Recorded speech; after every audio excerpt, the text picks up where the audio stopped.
Now think here in America. In America, I'm going to show you what America did to Venezuela using our healthcare system. So Obamacare gets passed, and everybody who was talking about Obamacare was terrible and it was going to kill your grandmother and all of that stuff, they got pushed to the side when what? When Obamacare actually started giving people healthcare.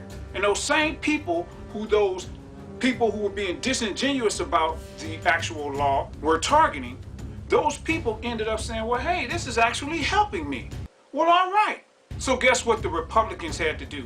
The right-wing people who didn't want the law because their donors didn't want the law.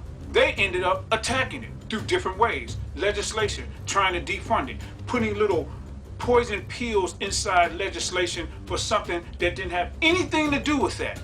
Just to do what? Just to try to undermine it. When President Trump became president, then what happened? He started doing all different types of executive orders to do what? To undermine Obamacare. And what happened to it? It ended up crumbling. It's still there, but it's like so much less potent. And then what did they do? They said, oh, look at Obamacare. It doesn't work. This socialized thing doesn't work. It wasn't that it didn't work.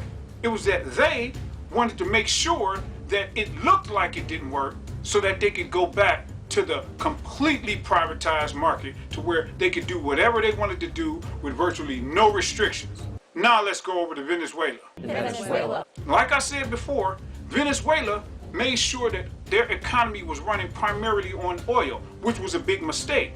But because they wouldn't give their oil to the markets that control the U.S. government, those corporations, the U.S. government started doing sanctions and they started putting things together with Saudi Arabia in order to lower oil prices. When they lowered oil prices, then guess what happened? Venezuela ended up having less money to pay for the social programs. Then America turns around and says, hey, look at that, socialism doesn't work. Their economy is crumbling. Well, it's crumbling in big part because you put different things and restrictions and put in different plans to stop their money flow. Now, what's going to happen to both Obamacare and Venezuela when the corporations come in and take over? All the money is going to be going to a small group of people's hands, and the outcomes are going to be even worse than they are now. So like people said, and like I'm saying right now, you don't know what the freak you're talking about politically. Socialism. Do you even know what that is? Did you know what it was before I just explained it to you? Of course you didn't. Simply put, you and your establishment cronies don't want social policies to work. Why? Because you all benefit from the system not working. Because you all get all the money and you all have to pay much, much less taxes than what you should be paying. So of course you're going to talk about how terrible socialism is. You think they're going to be behind wanting rape laws when what they want to do is rape people? Of course not. Just like murderers are going to be against laws about murdering people. Huh, would you look at that?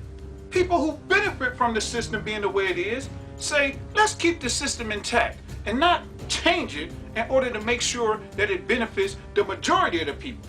Let's make sure it only keeps benefiting us. You know, the handful of corporatist people who have bought our government, your friends and colleagues. And people wonder how 60% of the wealth in this country is inherited. Huh. Message. Most of you all on that panel don't know what the freak you're talking about. So here's what I'm gonna need most of y'all to do. Shout out Joy Behar. I'm gonna need you all to get the freak up out of you all's gazillionaire chairs, take you all's gazillionaire behinds backstage to your gazillionaire dressing rooms, and sit down somewhere. Freak out of here, man.